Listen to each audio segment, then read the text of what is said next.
La paz sea con ustedes. Les habla Eder Enrique Ritorsola. En esta oportunidad quisiera presentarles el siguiente interrogante.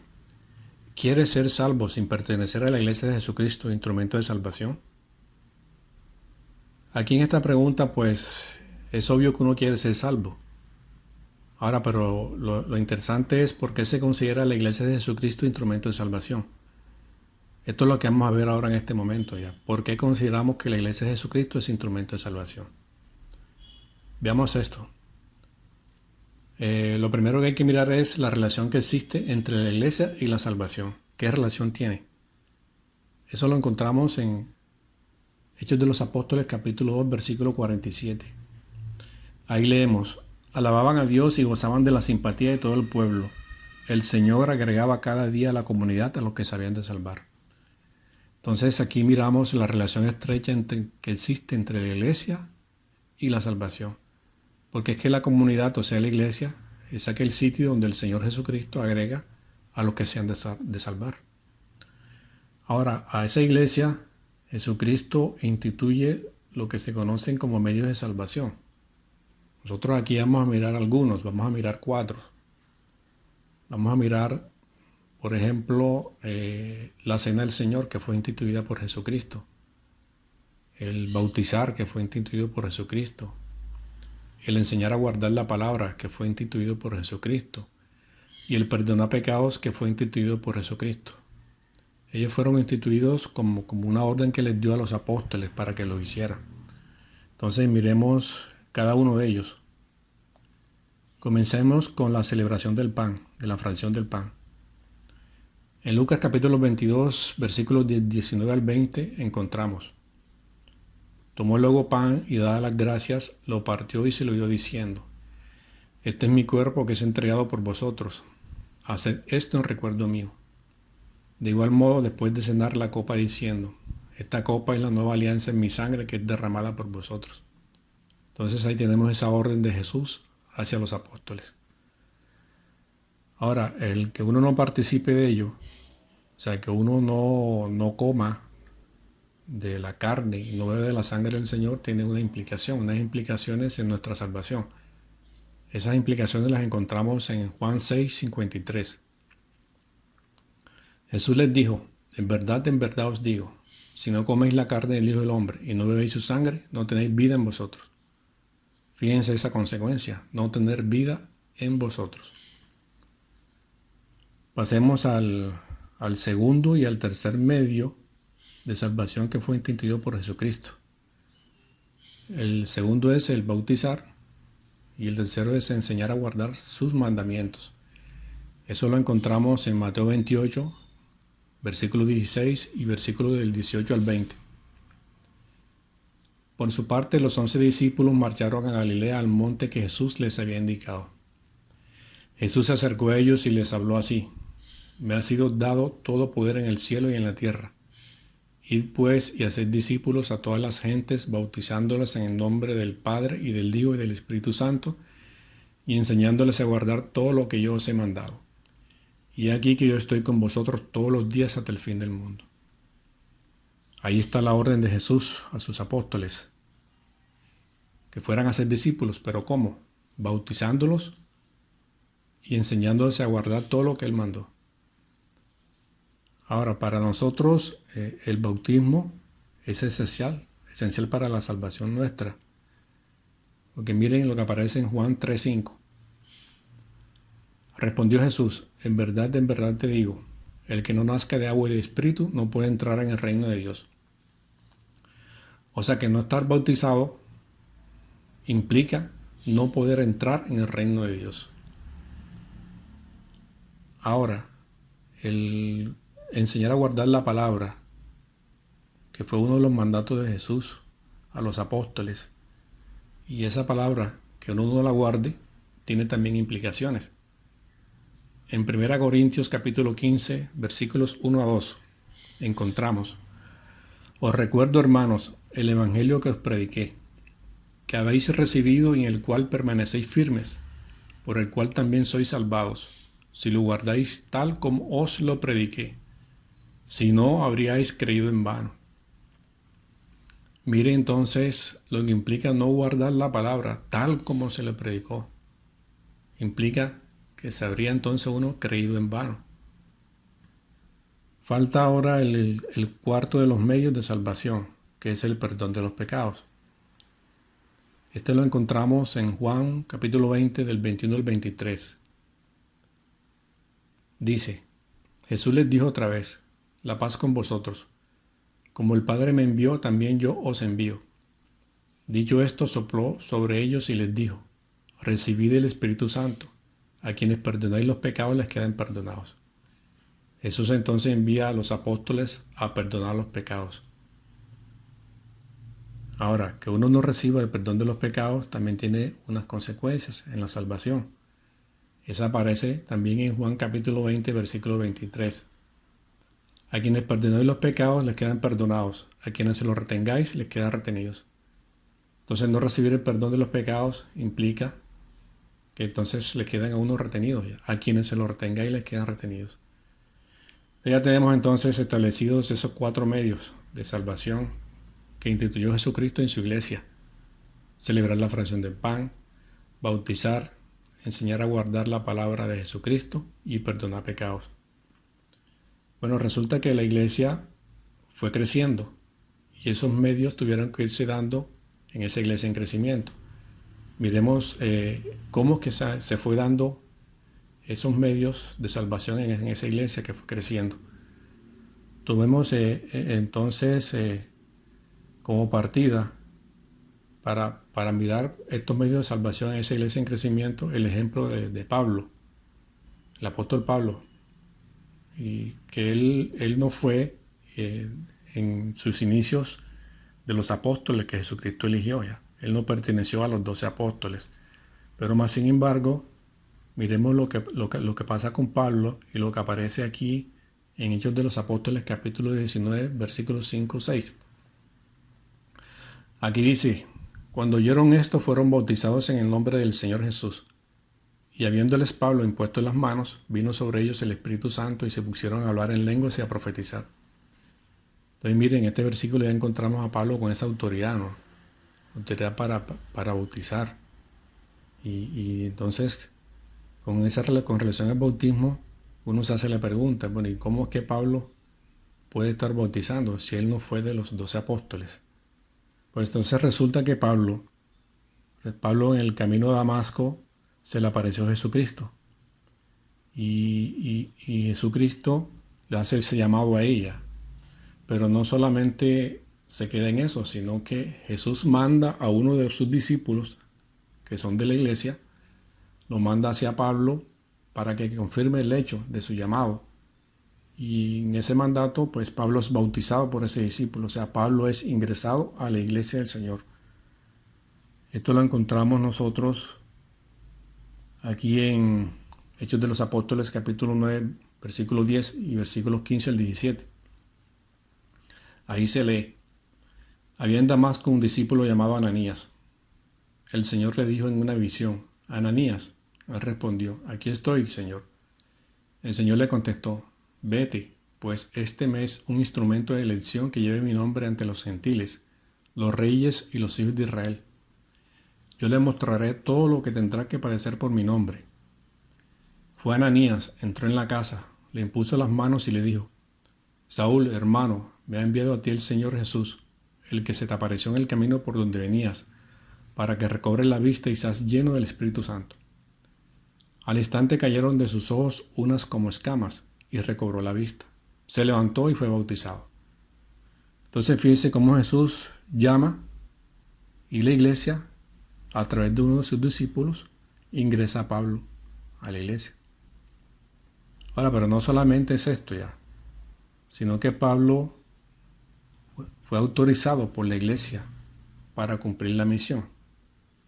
Es que a Pablo el Espíritu Santo, junto con los apóstoles y los presbíteros y toda la iglesia, a él lo eligen y lo envían a misionar. Hechos 13, de 2 al 3, dice así. Mientras estaban celebrando el culto del Señor y ayunando, dijo el Espíritu Santo, separadme ya a Bernabé y a Saulo para la obra a la que los he llamado. Entonces, después de haber ayunado y orado, les impusieron las manos y les enviaron. Y mire lo que aparece acá en Hechos 15:22. Entonces decidieron los apóstoles y presbíteros, de acuerdo con toda la iglesia, elegir de entre ellos algunos hombres y enviarles a Antioquía con Pablo y Bernabé. Y estos fueron Judas, llamado Barsabás, y Silas, que eran dirigentes entre los hermanos. Entonces mire, Pablo fue llamado por Jesús. Pablo fue agregado a la iglesia por medio de uno de los miembros de la iglesia. Y la iglesia, pues, junto con el Espíritu Santo, los apóstoles, los presbíteros, autoriza a Pablo ya para que vaya a la misión. Con esa autorización, entonces, ya encontramos a Pablo celebrando la fracción del pan y transmitiendo ese mandato al Señor. Hechos 20, versículo 7 y versículo 11. El primer día de la semana, estando nosotros reunidos para la fracción del pan, Pablo, que debía marchar al día siguiente, conversaba con ellos y alargó la charla hasta la medianoche. Subió luego, partió el pan y comió. Después platicó largo tiempo hasta el amanecer. Entonces se marchó. Entonces miren aquí la celebración del pan por Pablo. Ya Pablo bautizaba también, ¿verdad? Habíamos visto. Entonces ya tenemos aquí dos medios de salvación que Pablo fue llevando a los pueblos. El primero fue el bautismo. Aquí tenemos la celebración de la fracción del pan. Nos faltan los otros dos medios, o sea, guardar la palabra y el perdón de los pecados. Miremos entonces cómo se fue dando eso. Miremos aquí ahora que Pablo, en 1 Corintios 11, del 23 al 26, ya transmite lo que el Señor les dijo de realizar la fracción del pan. Aquí dice, porque yo recibí del Señor lo que os he transmitido, que el Señor Jesús, la noche en que fue entregado, tomó pan y después de dar gracias lo partió y dijo, este es mi cuerpo que se da por vosotros, haced esto en recuerdo mío. Asimismo también la copa después de cenar diciendo, esta copa es la nueva alianza en mi sangre, cuantas veces la bebiereis, hacedlo en recuerdo mío. Pues cada vez que coméis este pan y bebéis esta copa, anunciáis la muerte del Señor hasta que venga. Ahora bien, pasamos acá a mirar entonces cómo es que también con esa autoridad recibida, uno encontró a Pablo y el colegio de presbíteros mediante el signo de la imposición de las manos, otorgando un carisma a Timoteo para que vele por las enseñanzas de Jesús. O sea, Timoteo, que es un discípulo de la iglesia y un discípulo también de Pablo, fue autorizado por Pablo ya, por los presbíteros y por toda la iglesia, utilizando el signo de la imposición de las manos para que él vele por ello, ya, por las enseñanzas de Jesucristo. Miremos entonces cómo aparece esto relacionado en 1 Timoteo capítulo 4, versículos 13, 14 y versículo 16. Hasta que yo llegue, dedícate a la lectura, a la exhortación, a la enseñanza. No descuides el carisma que hay en ti, que se te comunicó por intervención profética mediante la imposición de las manos del colegio de presbíteros. Vela por ti mismo y por la enseñanza, persevera en estas disposiciones, pues obrando así te salvarás a ti mismo y a los que te escuchen. Y si pasamos acá a 2 Timoteo, capítulo 1, versículos 6 y 14, encontramos: por eso te recomiendo que reavives el carisma de Dios que está en ti por la imposición de mis manos. Conserva el buen depósito mediante el Espíritu Santo que habita en nosotros. Ahora pasamos a Hechos de los Apóstoles, capítulo 14, versículos 12 y 23. Ahí nosotros encontramos lo que son los presbíteros. Ahí nos dice que los presbíteros son pastores que son ordenados por el Espíritu Santo y por miembros de la iglesia a los cuales se les ha dado esa autoridad. Si nosotros recordamos, pues a Pablo lo instituyeron, le dio autoridad los apóstoles y el colegio de presbíteros, obviamente orientado por el Espíritu Santo y toda la iglesia. Y es que los presbíteros son pastores, como dice aquí, ordenados por el Espíritu Santo y miembros de la iglesia a los cuales se les ha dado esa autoridad. Leemos ahí en Hechos 14. A Bernabé le llamaban Zeus y a Pablo Hermes, porque era quien dirigía la palabra. Al día siguiente marchó con Bernabé a Derbe. Designaron presbíteros en cada iglesia y después de ver oración con ayuno, los encomendaron al Señor en quien habían creído. O sea que los presbíteros, o sea los pastores, ellos mismos no se instituyeron, sino que fueron instituidos por personas que ya tenían esa autoridad ya impartida sobre ellos. Acá en más específico, en Hechos de los Apóstoles 20, versículo 17 y versículo 28 encontramos: Desde Mileto envió a llamar a los presbíteros de la iglesia de Éfeso. Tened cuidado de vosotros y de toda la grey, en medio de la cual os ha puesto el Espíritu Santo como vigilantes para pastorear la iglesia de Dios que Él se adquirió con la sangre de su propio Hijo. Aquí el término vigilantes pues viene de episcopos, o sea de episcopo, lo que se conoce hoy en día como obispo. O sea que los obispos, los presbíteros en esa época, son los pastores instituidos por el Espíritu Santo y por personas que tienen la autoridad en la iglesia, los apóstoles. Ahora, esos presbíteros ya tienen la autoridad sobre la iglesia. Y mire lo que dice Tito 1, versículo 1, versículos 4 al 5. Pablo, siervo de Dios, apóstol de Jesucristo, para llevar a los escogidos de Dios a la fe y al pleno conocimiento de la verdad que es conforme a la piedad. A Tito, verdadero hijo según la fe común, gracia y paz de parte de Dios Padre y de Cristo Jesús nuestro Salvador. El motivo de haberte dejado en Creta fue para que acabaras de organizar lo que faltaba y establecieras presbíteros en cada ciudad como yo te ordené. Entonces fíjense cómo aquí Tito, otro discípulo de Pablo, se le ordenó que estableciera presbíteros en las ciudades. Obviamente Tito no hizo eso de su propia iniciativa, sino fue un mandato que recibió de Pablo que ya tenía esa autorización. Los presbíteros son aquellas personas a las cuales en esa autoridad también se le dio la autoridad de perdonar los pecados. Ahí tenemos Santiago 5, versículos 14 al 16. ¿Está enfermo alguno entre vosotros? Llame a los presbíteros de la iglesia, que oren sobre él y le unjan con óleo en el nombre del Señor. Y la oración de la fe salvará al enfermo, y el Señor hará que se levante, y si hubiera cometido pecados, le serán perdonados. Confesaos pues mutuamente vuestros pecados, y orad los unos por los otros para que seáis curados. La oración ferviente del justo tiene mucho poder. Entonces, presbíteros con autoridad para perdonar los pecados. Entonces ya en esa iglesia de Jesucristo, ahí se ve que existen ministros instituidos en sucesión de los apóstoles con la autoridad de bautizar, celebrar la fracción del pan, enseñar a guardar todo lo mandado por Jesús y perdonar los pecados. Ahora, resulta que posterior a lo que está registrado en las Escrituras, existen documentos que confirman este hecho ya en la iglesia.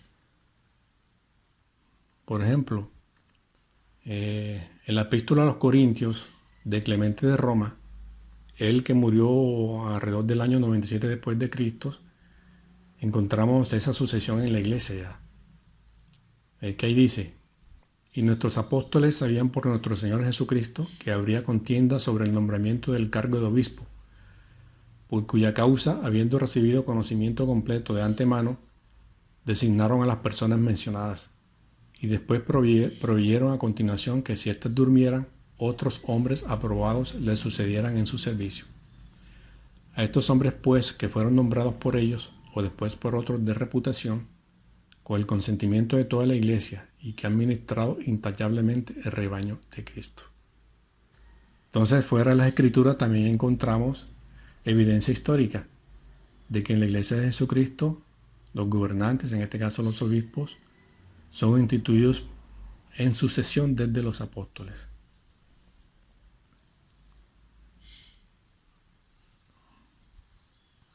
Ignacio de Antioquía, que vivió del año 30 al año 107 después de Cristo aproximadamente, en la carta a los de Esmirna, también nos habla sobre los obispos. Ahí dice: seguid todos al obispo, como Jesucristo al Padre, y al colegio de ancianos, o sea, presbíteros, como a los apóstoles. En cuanto a los diáconos, reverenciarlos como el mandamiento de Dios. Que nadie sin el obispo haga nada de lo que atañe a la iglesia. Solo aquella Eucaristía ha de ser tenida por válida, que se hace por el obispo o por quien tiene autorización de él. Entonces, celebrar la fracción del pan solo es válido y autorizado por el obispo. Entonces, válido que lo haga el obispo o válido por alguien que ha sido autorizado por el obispo. En esa misma carta a los de Esmirna, de Ignacio de Antioquía, encontramos el bautismo también como autorizado únicamente a realizar por aquellos que han recibido esa orden. Y también encontramos un término que ya se le empieza a aplicar desde ahí o a conocer a la iglesia de Jesucristo. Dice: donde quiera que aparece el obispo, acude allí el pueblo. Así como donde quiera que esté Cristo, allí está la iglesia universal, catoliqué. No es lícito celebrar el bautismo, la Eucaristía, sin el obispo. Entonces, fíjate la autoridad del obispo en la iglesia para bautizar y para celebrar la Eucaristía. No cualquier persona puede realizar la Eucaristía, no cualquier persona puede bautizar. Y miren el término que ya se le aplica a la iglesia cristiana. Ya él dice que la iglesia es universal, o sea, catoliqué. Con relación al perdón de los pecados, en el registro de San Cipriano, murió él en el año 258 después de Cristo, encontramos: os exhorto, hermanos carísimos, a que cada uno confiese su pecado, mientras el que ha pecado vive todavía en este mundo, o sea, mientras su confesión puede ser aceptada, mientras la satisfacción y el perdón otorgado por los sacerdotes son aún agradables a Dios. Entonces aquí ya encontramos, miren, en ese siglo, el año 258 después de Cristo, que los sacerdotes tienen la autoridad para perdonar pecados. Entonces, fíjense cómo en la iglesia de Jesucristo entonces tenemos que existen ministros instituidos en sucesión desde los apóstoles, con la autoridad de bautizar, celebrar la fracción del pan, enseñar a guardar todo lo mandado por Jesús y perdonar los pecados. O sea, ministros autorizados para llevar esos 4 medios de salvación a nosotros, a los que pertenezcamos a esa iglesia de Jesucristo. Centrémonos ahora en lo que dice 1 Timoteo capítulo 4 versículo 10. Si nos fatigamos y luchamos es porque tenemos puesta la esperanza en Dios vivo, que es el Salvador de todos los hombres, principalmente de los creyentes. Principalmente de los creyentes. Entonces aquí es oportuno preguntar: ¿cree usted que en la iglesia de Jesucristo se reúnen los que han de ser salvos? ¿Cree usted que en la iglesia de Jesucristo existen ministros instituidos en sucesión de los apóstoles, con la autoridad para celebrar la fracción del pan, bautizar, enseñar a guardar todo lo mandado por Jesús y perdonar los pecados? ¿Cree usted que el comer la carne del Hijo del Hombre y beber su sangre, el estar bautizado, el guardar las palabras de Jesús y recibir el perdón de los pecados son esenciales para la salvación? Pasemos entonces a la pregunta inicial. ¿Quieres ser salvo sin pertenecer a la iglesia de Jesucristo, instrumento de salvación? Dios los ilumine.